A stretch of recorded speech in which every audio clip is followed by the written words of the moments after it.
ప్రస్తుతం మేడారం వనం జనసంద్రంగా మారింది. కుంభమేళాను తలపించే గిరిజన జాతర భక్తులతో పులకిస్తుంది. సమ్మక్క సారలమ్మలను దర్శించుకునేందుకు పెద్ద ఎత్తున తరలివస్తూ ఉన్నారు భక్తులు. మొక్కులు చెల్లించుకుంటున్నారు. అసలు మొదటిసారి మేడారం జాతర ఎక్కడ జరిగింది, సమ్మక్క జన్మ విశేషాలు, ఆమె నివసించిన ఊరు, ఇలాంటి ఆసక్తికరమైన అంశాలు ఎన్నో ఉన్నాయి. సమ్మక్క నివసించిన జలకం బావి విశిష్టతను బయ్యక్కపేట అటవీ ప్రాంతం నుంచి కృష్ణమోహన్ అందిస్తారు. పిలిచే మేడారం సమ్మక్క సారలమ్మ జాతర 3 రోజుల పాటు జరుగుతుంది. అమ్మవారు వనం నుంచి జనంలోకి రావడం, ఆ తర్వాత తిరిగి వనవాసంలోకి వెళ్ళడం ఇదే అందరికీ తెలిసింది. కానీ ఈ జాతర వెనుక అనేక గాథలు కూడా ఉన్నాయి. బాహ్య ప్రపంచానికి తెలియని ఎన్నో చరిత్ర ఉన్నది. ఆదివాసీల ఆరాధ్య దైవమైనటువంటి సమ్మక్క సారలమ్మకు సంబంధించి కూడా బయ్యక్కపేటకు విడదీయరాని అనుబంధం ఉంది. ఈ ఊరి ఆడబిడ్డగా కూడా చంద వంశస్థులు గౌరవిస్తారు. ఆ అమ్మవారిని ఇక్కడి నుంచే అమ్మవారు దొరికింది, అమ్మవారు తమకు లభించింది అనేది కూడా ఆదివాసీలు చెప్తున్నటువంటి చరిత్ర. ఇందులో ప్రధానమైనటువంటి భూమికగా పోషించే బయ్యక్కపేటలో ఉన్నటువంటి జలకం బావి ప్రాంతంలో ఉన్నాం. ఇది అత్యంత దండకారణ్యం. ఇక్కడ చూస్తుంటే కూడా ఈ వనం అంతా కూడా ఎదురు బొంగులతో ఉన్నటువంటి కంక వనం అంటారు. కంకలు అంటే ఎదురు చెట్లు ఉన్నటువంటి వనం ఇదంతా కూడా. ఈ చుట్టుపక్కల మొత్తం కూడా ఈ గుట్టంతా కూడా ఇలాగనే ఉంటుంది, దండకారణ్యంగా భావిస్తారు. అయితే సమ్మక్కకు సంబంధించినటువంటి ఆదివాసులు చెప్తున్నటువంటి చరిత్ర కావచ్చు, లేకపోతే వారికి ఉన్నటువంటి దైవానికి సంబంధించినటువంటి అంశాలను వీటన్నిటి కూడా తీసుకుంటే మాత్రం సమ్మక్క ఇక్కడే నివాసం ఉండేదని, గ్రామంలో ఉన్నటువంటి అపవిత్రత, అక్కడ ఉన్నటువంటి పరిస్థితులను చూడలేక అమ్మవారిని ఇక్కడికి తీసుకొచ్చారన్న తర్వాత అమ్మవారు ఇదే బావిలో తమ కాలకృత్యాలను తీసుకోవడం కావచ్చు, అమ్మవారు ఇక్కడే స్థిరంగా ఉండేవారు, ఇక్కడి నుంచే గ్రామస్తుల్ని కావచ్చు ఈ ప్రాంతవాసులందరినీ కూడా కాపాడింది అనేది కూడా చరిత్ర చెప్తుంది. అయితే ఆదివాసీలకు సంబంధించినటువంటి సెంటిమెంట్తో కూడుకున్నటువంటి ఈ జలకం బావి కూడా వేసవి కాలం చూసినప్పటికీ కూడా చాలా నీటితోటి ఉండేది. కానీ ప్రస్తుతం చూస్తే ఒక్క చుక్క నీరు కూడా లేని పరిస్థితి. ఆదివాసీలు ముఖ్యంగా చందవంశీయులకు సంబంధించినటువంటి సెంటిమెంట్గా భావించే ఈ మేడారం సమీపంలో ఉన్నటువంటి బయ్యక్కపేట సమ్మక్క గుట్టగా కూడా ఇక్కడ పిలుస్తారు. అయితే ఈ జలకం బావికి సంబంధించినటువంటి చరిత్ర కావచ్చు, సమ్మక్కకు సంబంధించినటువంటి బాహ్య ప్రపంచానికి తెలియని ఎన్నో ఆసక్తికరమైనటువంటి అంశాలను కూడా ఆ చందవంశీయులు కూడా ఉన్నారు. వాళ్ళని అడిగి తెలుసుకుందాం. చెప్పండి, అంటే మేడారం జాతర అంటే కూడా చాలా వరకు సమ్మక్క జాతరకు సంబంధించి మేడారమే చూస్తారు. కానీ బయ్యక్కపేటలోనే ఈ జాతర ప్రారంభమైనది అనేది కూడా చాలా మందికి తెలియని పరిస్థితి. అసలు బయ్యక్కపేటకు సంబంధించి కానీ, లేకపోతే ఇక్కడ ఉన్నటువంటి సమ్మక్క గుట్టకు ఉన్నటువంటి పవిత్రత ఏంటిది, ఇక్కడ ఉన్నటువంటి చరిత్రకు అందనటువంటి అంశాలు ఏమేమి ఉన్నాయి? సమ్మక్క తల్లికి ఇప్పుడు ఈ జలక బావి సమ్మక్క తల్లి చాలా పవిత్ర ఉన్నది సార్. దీనికి ఇప్పుడు వస్తారకైతే అపవిత్ర కావడంతో ఇప్పుడు వేసవి కాలంలో కూడా జలక బావిలో నీళ్ళు ఉండేవి.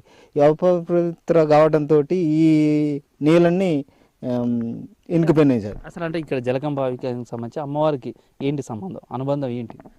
జలక బావి ఇప్పుడు అమ్మవారికి జలకము ఆడేది సార్. ఇప్పుడు అప్పుడు మాకు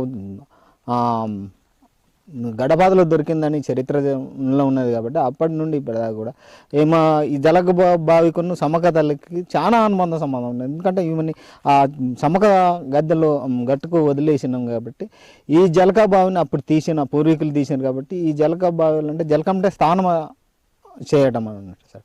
ఆమె కూడా ఈ బావిలో స్నానం చేసి ఆ గట్టుకు మీదకి వెళ్ళేది. అప్పుడు కూడా ఇప్పుడు జాతర టైంలో కూడా జలకము తీసుకొని పూజా కార్యక్రమంలో కూడా ఈ జలకము పూజా చేస్తూ కూడా జలకం నీళ్ళతో స్నానం వర్షించి ఆమె దగ్గర పూజ చేయడానికి వేశాడు. దీనికి ఉన్న పవిత్ర చాలా ఉన్నాయి సార్ ఇంకా చెప్పాలంటే.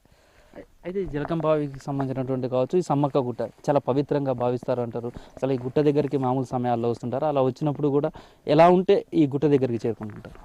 చాలా మంచిగా నీతిగా ఉన్న వాళ్ళు చెప్పులు చేవన లేకుండా, ఆడవాళ్ళు కానీ ఎవరు లేకుండానే రావాల్సిన గుట్ట ఇది. వాళ్ళు వచ్చిన వాళ్ళకి ఏదో ఒక నష్టం ఆపడేది. అప్పుడు ఇక్కడ ఉన్న వాళ్ళ వరకు అయితే ఆ గుట్ట పోవాలంటే తానం చేసి పోవాలా, శుభ్రంగా పోవాలనేటోళ్ళు. ఈ జలకంబాయిని శుభ్రం చేయాలంటే అదే సందవంశం వరకు ఏది కటాయించినా పవిత్రంగా వాళ్ళు కాక ఈ బావిని తీసుకోగలరు. వేరేటోళ్ళు అయితే పవిత్రంగా తీయలేరు. ఈ సమ్మక్కకు సంబంధించినటువంటి గుట్టకు సంబంధించి చాలా అంటే ఇక్కడ బంగారం కూడా దొరికింది, నిధుల కోసం కూడా చూశారు, చాలా చాలా మహిమలు చూపించింది అని అంటారు. చాలా చూపించింది ఇక్కడ వాళ్ళే ఈ బయ్యక్కపేట నుండి బోలగడ నుంచి వచ్చి పోయి సమ్మక్క దేవుని దగ్గర బంగారం తెచ్చుకుందామని పోతే ఓ మహిమగా అది పెద్ద పులి అహంకారంగా వచ్చి భయపెట్టిస్తే వెనక మరి పోయి పోతే వెనక మరి చూస్తే మొత్తం చెట్లు వనం మొత్తం అంతా బంగారం పడ్డది. మళ్ళీ ఇంటికి పోతే అప్పుడు వెనక మరి చూస్తే చింత చెట్లు అన్ని చెట్లు కూడా బంగారంగానే ఇంటికి చేరేదాకా కూడా కట్టనిపితే తెల్లారచ్చి వాళ్ళు మొక్కి మా తప్పైన దేవుడని మొక్కిపోయినాం. అయితే మేడారానికి సంబంధించిన జాతరకు ఈ బయ్యకపేటలో ఎలాంటి జాతర జరుగుతుంది? మొదట ఇక్కడే జాతర జరిగేది అంటారు కదా, ఇప్పుడు మేడారం తర్వాత ఇక్కడ ఏమైనా జాతర జరుగుతుంది? ఇప్పుడు మేడారంలో జాతర తర్వాత ఇప్పుడు మేము తిరుగువారం మళ్ళీ బుధ బేస్తారం రోజున తిరుగువారంగా ఇప్పుడు ఎందుకంటే సమ్మక్క తల్లి మన పుట్టిన గ్రామం కాబట్టి ఆమెకు మొక్కులు అన్నీ చేర్పిస్తాం. తిరుగువారంగా ఇక్కడ బైకపేటలో మళ్ళీ పుట్టిన గ్రామంలో చేస్తాం మేము. ఇప్పుడు ఈ నీళ్లు లేవు కదా, ఈ నీళ్లు ఉండాలి బావిని మళ్ళీ ఈ గుట్ట చుట్టూ ఎలా ఉంటే బాగుంటుందండి? ఇప్పుడు ఈ జల్కం బావి దగ్గర మొత్తం ఇది గవర్నమెంట్ కూడా దృష్టిలో తీసుకుని కొంచెం ఫెన్సింగ్ కూడా దీనికి కావాలని మేము కోరుతున్నాం. ఇది ఈ జలకం బావికి సంబంధించినటువంటి సమ్మక్క గుట్ట మీద ఉన్నటువంటి పవిత్రమైనటువంటి ప్రదేశం. ఇక్కడ ఈ పవిత్రతను కాపాడటానికి కూడా ఈ గుట్ట చుట్టూ ఫిన్సింగ్ చేయడంతో పాటు చందా వంశీయులకే ఈ పనులు కూడా అప్పగించాలి. దాంతోపాటు ఈ జలకం బావి పవిత్రతను కాపాడే విధంగా కూడా ప్రభుత్వం ఇక్కడ దృష్టి సారించాలని మాత్రం ఈ గ్రామస్తులు కోరుతున్నారు. సమ్మక్క గుట్ట నుంచి కెమెరామెన్ దిలీప్ కుమార్తో కృష్ణమోహన్, V6 న్యూస్.